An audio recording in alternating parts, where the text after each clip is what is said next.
আল্লাহর নবী বলেন, আমার উম্মতরা ফজরের নামাজের পরে আমার যে উম্মতি জিকিরখানা অধিক পরিমাণে করবে, আল্লাহ তাকে 99 প্রকার বালা থেকে বাঁচাবে, 99টা মুসিবত থেকে আল্লাহ বাঁচাবে।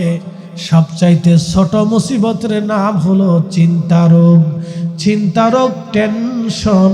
টেনশন যাদের বেশি পরিমাণে টেনশন আসে, অনেক পরিমাণে চিন্তা আসে, চিন্তায় চিন্তায় অন্তরে দানা বেঁধে থাকে, আপনারা ভয় নেবেন না। ফজরের নামাজের পরে আপনারা 100 বার দুরূদ শরীফ পড়বেন, এরপরে 500 বার লা হাওলা ওয়ালা কুওয়াতা ইল্লা বিল্লাহ পড়বেন, এরপরে আবার 100 বার দুরূদ শরীফ পড়ে আগে পরে আল্লাহ রসুলকে দুরূদ হাদিয়া পাঠাবেন। তার মাঝখানে আল্লাহর জিকিরখানা আপনি আদায় করবেন। আল্লাহর কসম করে বলি, ওই মালিকের কসম করে বলি, আপনার চিন্তা রোগ নামক এই রোগটা চিরদিনের জন্য আপনার অন্তর থেকে চলে যাবে। আপনার সন্তান নিয়ে চিন্তা হবে না, দুনিয়া নিয়ে চিন্তা হবে না, আখিরাত নিয়ে চিন্তা হবে না, কবর নিয়ে চিন্তা হবে না, মৃত্যু নিয়ে চিন্তা হবে না, অ্যাক্সিডেন্ট নিয়ে চিন্তা হবে না, কঠিন কঠিন রোগ নিয়ে চিন্তা আসবে না, আপনার শস্য শ্যামল ফসল অর্থ করে নিয়ে চিন্তা আসবে না, আপনার দুনিয়াদারি নিয়ে কোনো চিন্তা আসবে না, আপনার মনের উৎফুল্লতা বেড়ে যাবে। এটা এমন একটা রোগ। আরেকটু বলে দিয়ে যাই, যদি কখনো কঠিন ঘোর মুসিবতের মধ্যে পড়ে যান, কঠিন বিপদের মধ্যে পড়ে যান, তাহলে এই আমলটা এশার নামাজের পরে, জোরে বলেন কোন সময়? এশার নামাজের পরে এই আমলটা 100 বার দুরূদ শরীফ আপনি পড়বেন, এরপরে লা হাওলা ওয়ালা কুওয়াতা ইল্লা বিল্লাহ 499 বার পড়বেন, আর একবার পড়বেন আলিউল আজিম সহ পরিপূর্ণটা একবার আপনি পড়বেন। 499 বার লা হাওলা ওয়ালা কুওয়াতা ইল্লা বিল্লাহ পড়বেন, একবার পরিপূর্ণ আদায় করে এরপরে আরো 100 বার দুরূদ শরীফ পড়বেন এশার নামাজের পরে। এরপরে রব্বে কারিমের দরবারে আপনি হাত বাড়ায় দিবেন। হাতটা তো বাড়াবেন, চোখের পানি ছেড়ে দিবেন। ওই আমলের উসিলায় আমার মালিক আপনার হাত কখনো খালি ফেরত পাঠাবে না, খালি ফেরত পাঠাবে না। একবার জোরে বলা যাবে কে মারহাবা। দাবি একটা ইবাদত শিখিয়ে দিয়ে গেলাম। যদি কোনো দিন মুসিবতগ্রস্ত হয়ে যান, বিপদে পড়ে গেছেন, বিদেশে কাগজ হয় না, শুধু ঘুরতেছে কাগজ হয় না, এরকম একটা আমল করে বসবেন। বিপদে বিদেশে মুসিবতে পড়ে গেছেন, এই আমলটা করে বসবেন। দেশে মিথ্যা মামলার মধ্যে পড়ে গেছেন, মামলা যায় না, তাকদীরের বুড়াই সরতেছে না, তখন এই আমল করে রবের দরবারে হাত বাড়াবেন। দেখবেন অটোমেটিক গায়েবী মদদে আল্লাহর সাহায্য নাজিল হয়ে যাবে। কোথার থেকে এসে আপনাকে কে সাহায্য করবে আপনি নিজেও জানবেন না। একসাথে বলা যাবে না মারহাবা? এই আমলটা আমার পীর মুর্শিদ ফজরের নামাজের পরে আপনারা শিখাই দিয়ে গেছেন।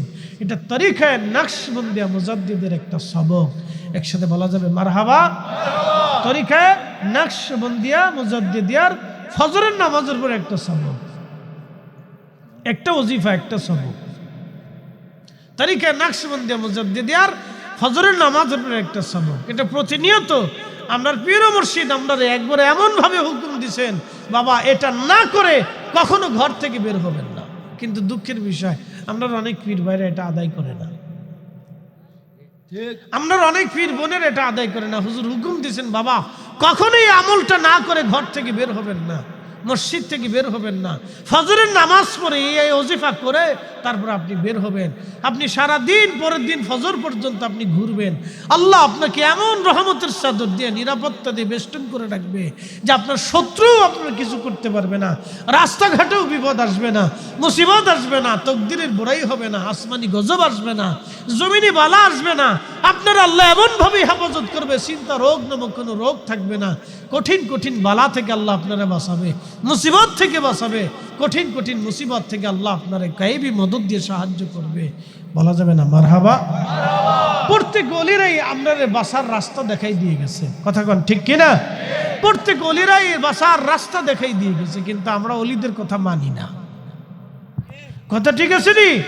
আমরা অলিদের কথা মানি না। আপনারা এমন এক ইবাদত সবক আজকে দিয়ে গেলাম, আপনি যেই হন না কেন মুসিবতে পড়ে সবক যদি আদায় করতে পারেন তাহলে কামিয়াব হয়ে যেতে পারবেন। কানজুম মিন কুনুজিল আরশ, এটা আরশে মুআল্লার একটা গুপ্তধন।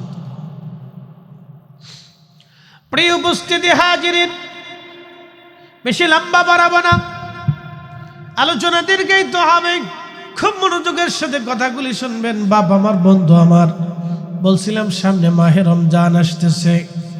ইয়া আইয়ুহাল্লাযীনা আমানুত্তাকুল্লাহ, তোমরা আল্লাহকে ভয় করো, হাক্কা তুকাতিহি, ভয় করার মতো তোমরা ভয় করো। হযরত ওমরের কথা বলছিলাম। হযরত ওমর বাইতুল আকসায় রশি ধরে টেনে টেনে যাচ্ছে, মনে আছে নি আপনাদেরও? আছে। হযরত ওমর বাইতুল আকসায় উটের রশি ধরে টেনে টেনে যায়। হাজার হাজার খ্রিস্টানরা দাঁড়িয়ে আছেন, হাজার হাজার লক্ষ খ্রিস্টান দাঁড়িয়ে আছেন ওমরকে দেখার জন্য।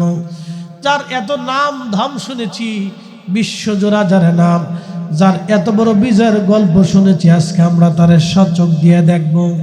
দেখতেছে একজন ব্যক্তি উটের রশি ধরে টেনে টেনে আসে, আর একজন ব্যক্তি উটের পিঠের উপরে চড়া আছে। মুসলমান সেনাপতি বললেন, আমাদের খলিফা এই উটের বাহনেই চড়ে আসতেছে।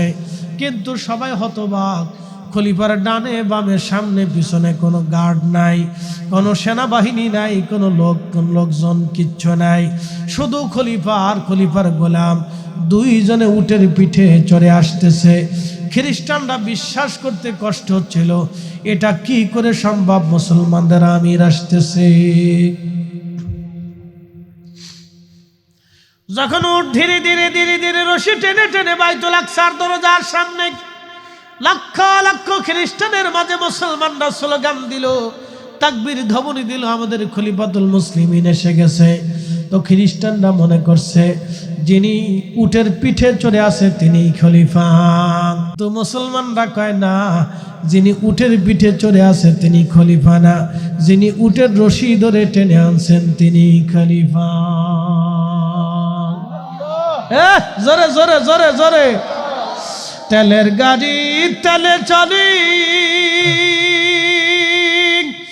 হাওয়ার গাড়ি হাওয়ায় উড়ে, বিনা তেলে চালাই গাড়ি নবী সুলাইমান।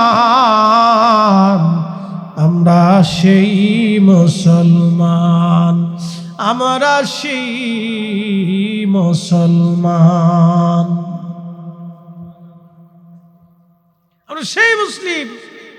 গোলাম উটের পিঠে বসে বসে কাঁদতেছে, আমি খলিফা না, আমি খলিফা না, আমি উনার গোলাম, যিনি রশি ধরে রাখছে উনি খলিফা। খ্রিস্টানরা কাহা, আমরা আর বুঝার বাকি নেই। সেই দিন উপস্থিত হাজার হাজার খ্রিস্টান বাইতুল আকসার সামনে হযরত ওমরের হাতে কালেমা পড়ে মুসলমান হয়ে গেল।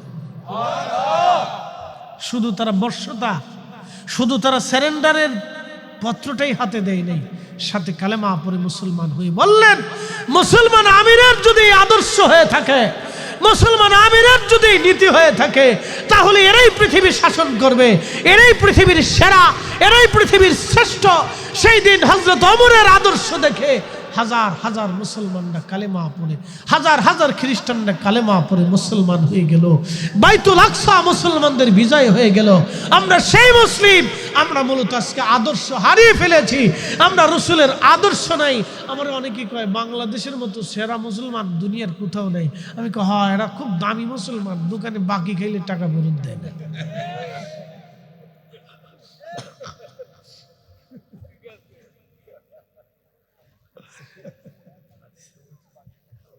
না টাকা দেয় না তো। দোকানদার যদি কেউ থাকে না, হাত বাড়ান তো। যারা দোকানদার আছেন হাত বাড়ান, আসেননি না, হাত উঁচা করে রাখেন। দোকানদার ভাইরা যারা দোকানদার আছেন হাত উঁচা করে রাখেন। বাকি সারা দোকান আসেনি, আসেনি। কতজনের কাছে যে দোকানদারের টাকা পাবে তার হিসাব নেই। কিয়ামতের ময়দানে হাত নামা যদি হাল খাতা দিয়ে বসে, তাহলে বহুজনে ধরা খেয়ে যাবে।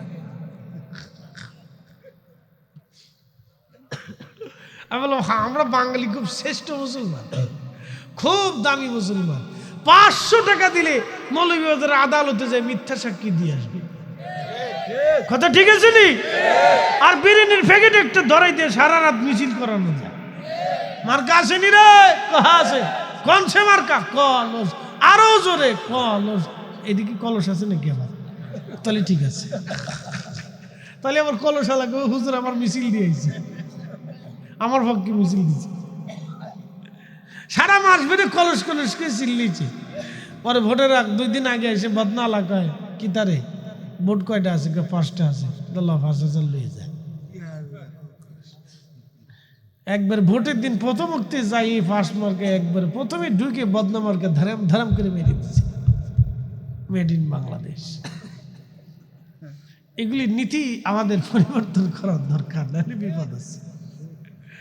ভোট দিবেন ভালো ব্যক্তি দিকে, উপযুক্ত ব্যক্তি দিকে ভোট দিবেন, যে দেশ ও দশের উপকারে কাজে লাগবে, যে গরিব দুঃখী মেহনতি মানুষের পাশে দাঁড়াইতে পারবে, যে গান জুটি হিরোইনচি মদখোর জুয়াখোর সন্ত্রাস চোর ডাকাত এই দেশের মাটির নিচে দাফন করতে পারবে, ওরকম ব্যক্তি দিকে সিল মেরে দিবে। কথা ঠিক আছে কিনা? ওরকম ব্যক্তি দিকে সিল মেরে দেন, অসুবিধা নেই। তাহলে আপনাদের এলাকা সুন্দর থাকবে, ভালো থাকবে। আল্লাহ কবুল করুক, জোরে বলে না আমিন।